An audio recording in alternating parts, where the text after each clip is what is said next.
Hey, what's good guys? This is edwoodyward, and for today's unboxing we are going to feature the Sabrent Rocket Heatsink. Of course, I opted to go with the white version or the silver version. They have another version which is black, which is the most common. Ito pinili ko mainly because my PC is white and black themed, but mostly it's white, dominated by white color. So this would perfectly match my my goal of having a white, slight black themed setup. So we have here the quick guide or instruction. Here you go. Then lining. So as you can see, box pa lang panalo ka na. You have the heatsink. That's the aluminum heatsink. So there's a screwdriver provided. Ayan, nakita niyo yung black na yan.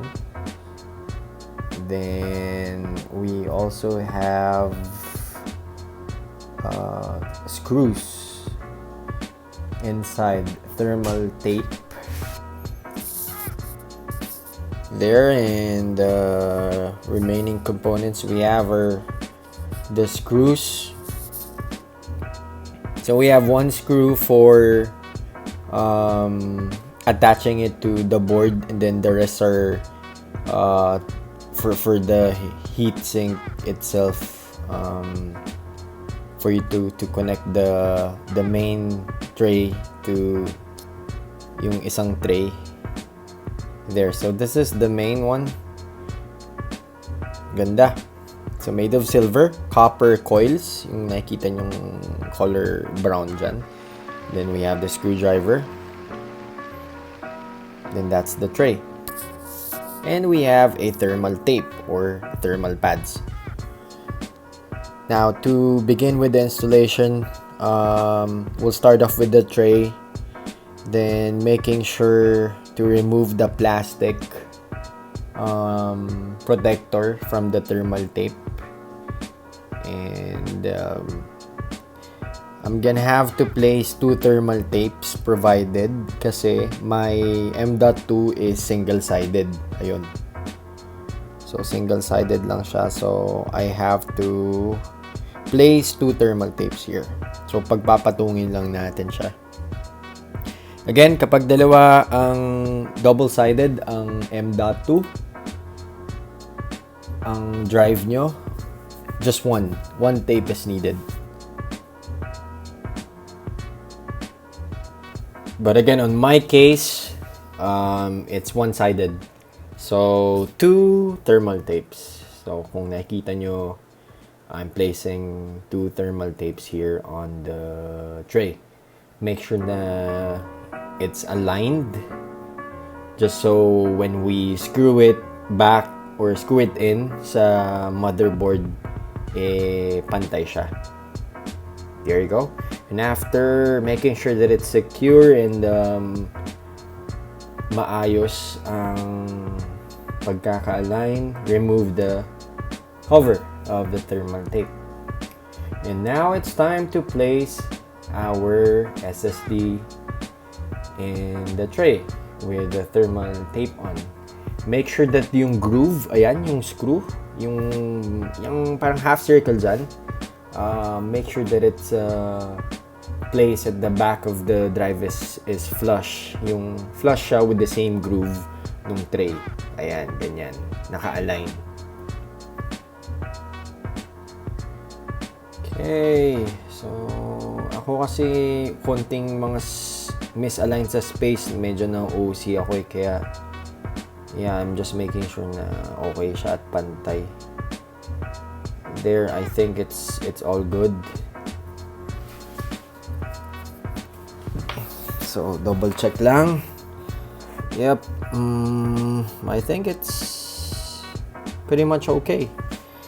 And ready na tayo to attach the heatsink dun sa tray. So, alright.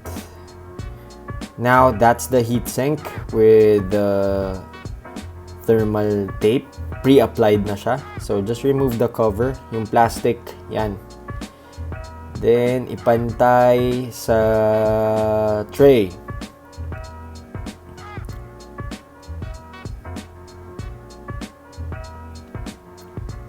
Then, once it's aligned, yung coil nga pala, side ng coil is nandun sa parang pasukan ng screwdriver. Yung groove meant for the screw. Make sure na dun siya nakaharap yung uneven coils. Yan. Kung makita, tatlo kasi siya. Both sides may coil. Kung makita nyo dito sa may groove, yung isa nakapasok. So, uneven. According to instructions, uneven coils. Dapat dun siya sa may groove ng screw na side. So, tama to. If you would check the other side, yung coils ay pantay-pantay. 3 coils of the copper heatsink. So now it's the time to put the screws for our final assembly of our heatsink. So there's 4 screws provided here, and I know it's a bit, these screws are sometimes it's hard to control because it's sobrang liit niya. But anyways, with the help of the screwdriver provided, it's magnetic, by the way, which is kind of cool. Somehow it really help in making sure that it's controllable and pantay, regardless of its size. Actually, napakahirap naman talaga control yung mga ganito kaliliit na parts. Tiny parts, very, very tiny parts. Alright, so make sure that it's tightened for each side. Then, when I try to assemble things or put in parts together, yung pag-screw, screw them first just so they could be aligned, not too tight.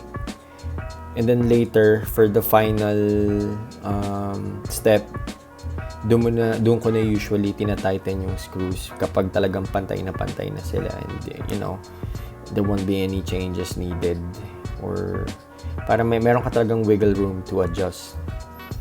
So there, we're almost done here, putting all the screws together and making sure that it's a complete and aligned heatsink before natin siya install sa motherboard. Alright, so here's my NZXT B550 motherboard. So bagay na bagay siya, though silver siya. Pag makita mo naman siya in person, hindi siya ganun ka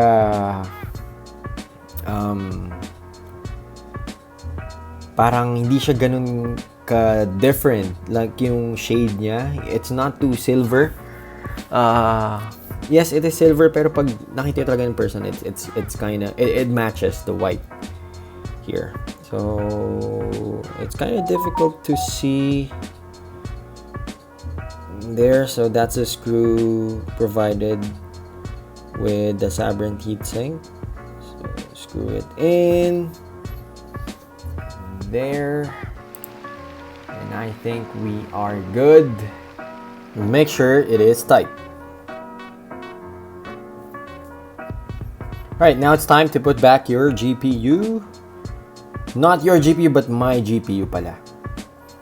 Alright, so I have here a Gigabyte RTX 3070 Vision OC.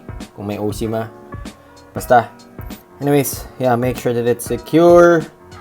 And so we could check if it's really effective yung paggamit or the use of heatsink for our storage.